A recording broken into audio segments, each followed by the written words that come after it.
Again from the Rhode Island shore, and welcome to an interlude because I'm waiting. I'm waiting for something to be able to release the next student's journey. So I'm having to wait for that a few days, and so I thought I'd share something that I don't think I've shared yet in the series, but was one of the first times I started hearing. I didn't really know it at the time, but started hearing what I'd later learned to call the Holy Spirit.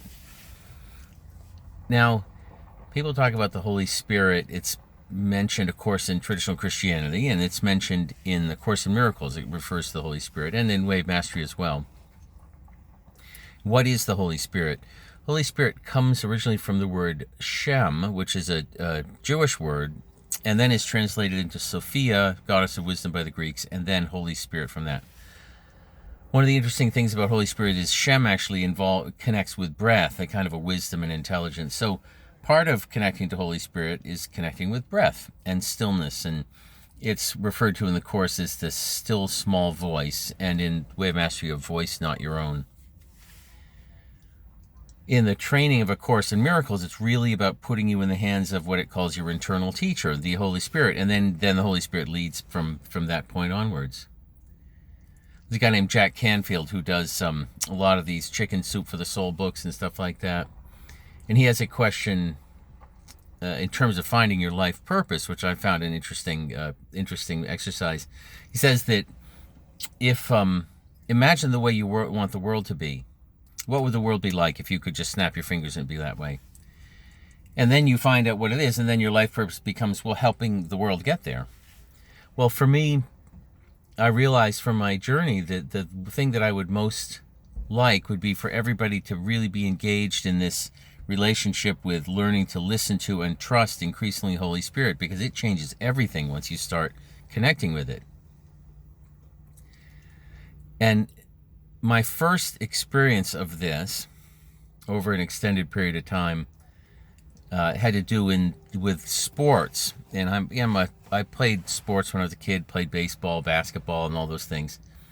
And I used to play sports in the backyard with my friends a lot, and particularly a next door neighbor who was a few years younger than me.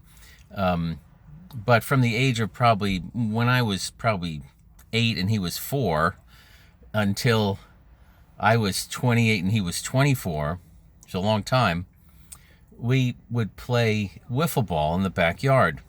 Now, if you don't know what wiffle ball is, or we used to play one-on-one wiffle ball. Wiffle ball is a plastic ball. It's got little cuts on the side, so it's like a baseball when you throw it, but it curves really wildly, and you can throw it quite quick, quite fast too. So the ball will go way up in the corner of the sky and then go shoom right back down in the strike zone if you're good at it, really fast. So it's a high skill game, but it's fun, and you can arrange it so you just can play one-on-one. You can arrange so it's one-on-one baseball game, and very intense. You're either hitting every pitch. You're either throwing the ball or you're swinging at the ball with batter or pitcher, which is a much more fun way of playing baseball, in my opinion. So anyhow, we used to play wiffle ball in the backyard.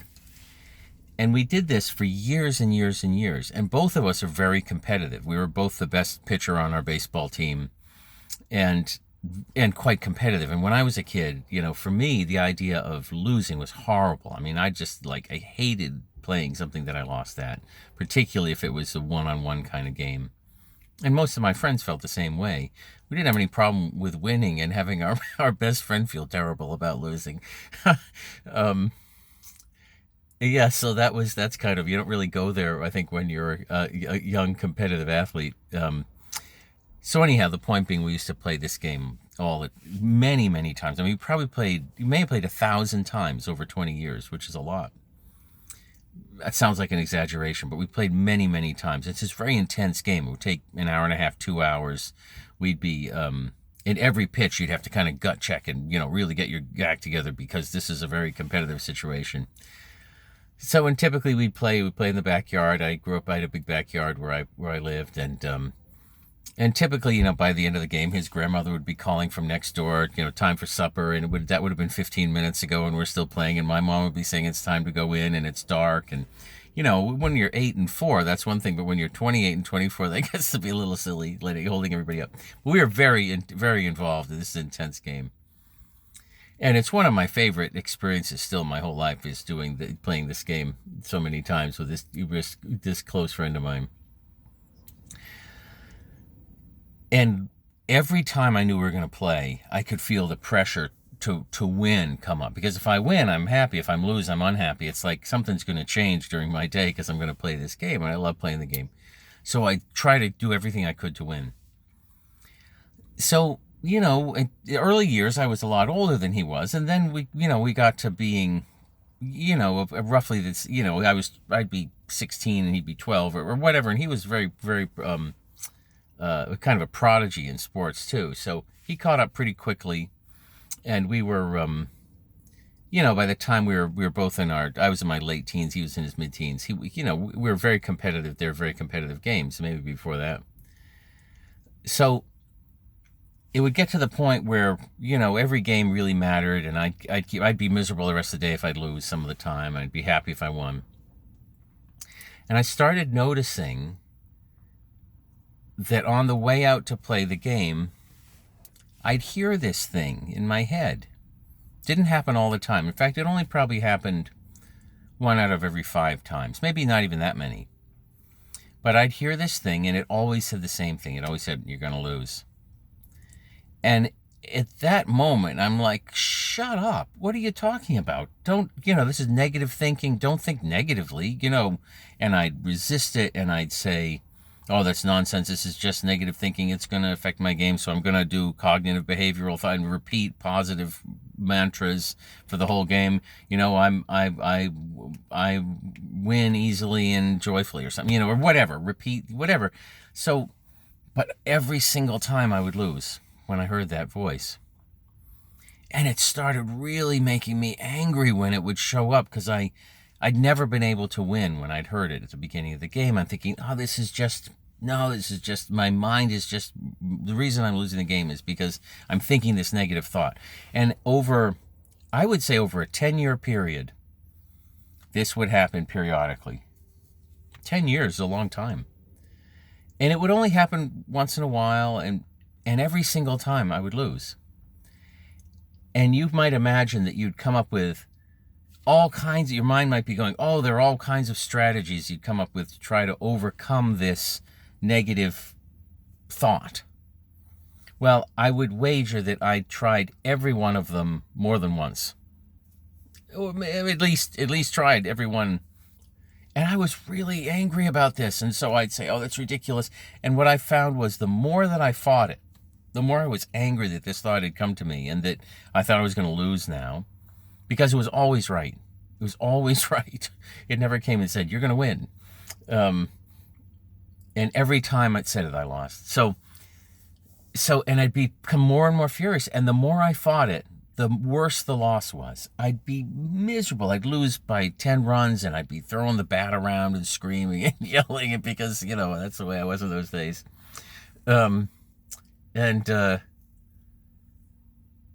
So that went on for a long, long time. And I'd hear this quiet voice, "You're going to lose." On the way out the back door. And I'm like, man. And the more I resisted, the worse it was. The worse, more miserable I was, the loss. The worse the loss and the more miserable. And I just kind of was aware of this. And then one day, finally, after many years, I was going out to play. And I'd already started to become a little bit suspicious of this, about what the conclusion to all this becomes. But I'm going out to play, and I hear, "You're going to lose." And I go, "Well, you just leave me alone. Could we just have a nice baseball game?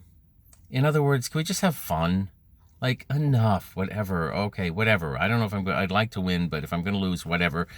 Can we just please have a nice game?"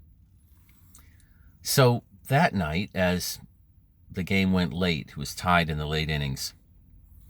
And we always had a rule that if there was a play that determined the outcome of the game, like a ball being hit and where it landed, was it in fairgrounds and therefore the guy got the runs and maybe won the game, or was it foul?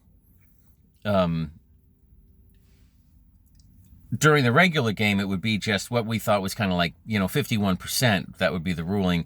But when it was the game determining hit, it would have to be more like 70-30. You have to be clearly fair. Because we didn't think it was fair to lose on a close call, win or lose on a close call. So the game's tight. His grandmother's been calling for half an hour for him to come in. It's getting dark. We can hardly see what we're doing. I think my mother's called me to come in to dinner, and we're playing out there. And he gets a hit, and this is a great game. We're close. It's 6-6 or whatever in the last inning. And he's got a man on base, and he gets a hit, and the ball hits, and it hits kind of 51% fair, I would say. And I have every reason to say, no, it's not clearly in bounds. And we keep playing. But I thought to myself, it's been a great game. I've really enjoyed the game. We're making everybody wait, which is kind of ridiculous. And it's getting dark. We can hardly see. I think I'm just going to let this one go as it is. I think it's in bounds, probably. I could make the argument it's not, but so I'm going to say no, it's in. So I said no, it's in bounds. Cool, you win, good game. And what I found for the first time, to my astonishment, was that I'd actually had a pretty good time, even though I lost. And that was fascinating to me. And I started investigating, doing a little extra research.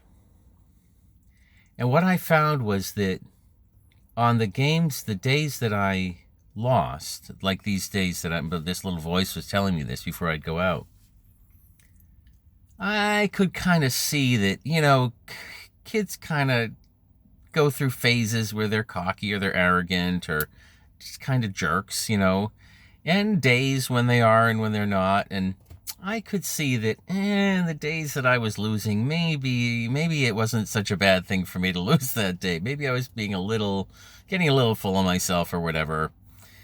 I'm not saying that happened all the time. I'm just saying, and on the days that, the same days when he'd win. I mean, this is like my closest friend, and he and his brother they're my closest friends, and he and his brother are my closest friends, and I get curious, well, what was his day like? Because this is a guy who hated losing.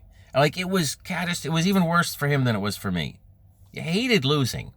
He couldn't process it even. And so so I'd ask him what was his day like, because I was getting curious about this. And every day that he won, it was kind of like, oh yeah, I didn't tell you, but my girlfriend broke up with me today, or I got a D on the test, or whatever it was, some shitty day. Well, excuse my language. Hope that makes past the censors. Some lousy day. And I thought, oh, well, this guy's my best friend. I mean, I know how much winning means to him. I'm glad that he won today. If it wasn't me he was playing, I'd be rooting hard for him to win. So it kind of, add something nice to what had been a difficult day. So I started coming to this realization that, oh my God, I actually wanted to lose. Like, the outcome was what I wanted. And I'd never had that feeling in my life before. Like, what? Like, this is the best outcome for everybody in this case. And that little voice had known about it right along. Had always known what was going to happen. And in a sense, why. So this was one of the first experiences with a little voice that then would later, through the formal training of A Course in Miracles, would start becoming called the Holy Spirit. And which I dedicated my life to, because the thing I found with the Holy Spirit, and this is why I'd like everybody to work with the Holy Spirit. The thing I found with the Holy Spirit was that I didn't have a resolution to that game in which my best friend and I could both be happy. Somebody was going to have to lose. Not only lose the game, but not get what they wanted. But now the Holy Spirit had an awareness of how everybody could win. And I realized I didn't know how to do that on my own. And so I started dedicating myself to listening to the Holy Spirit, because it knows what's best for me and my loved ones And I don't. So why wouldn't I listen to the Holy Spirit? How to get in touch with the Holy Spirit, how to hear the Holy Spirit, all these things. This is an extended period, an extended study. But it's an amazing thing to know that there's an intelligence out there that actually knows what's best for you, what's best for me, and that they're all this. It's all the same thing. It's all the same thing. And it has dominion over time and space, the Holy Spirit.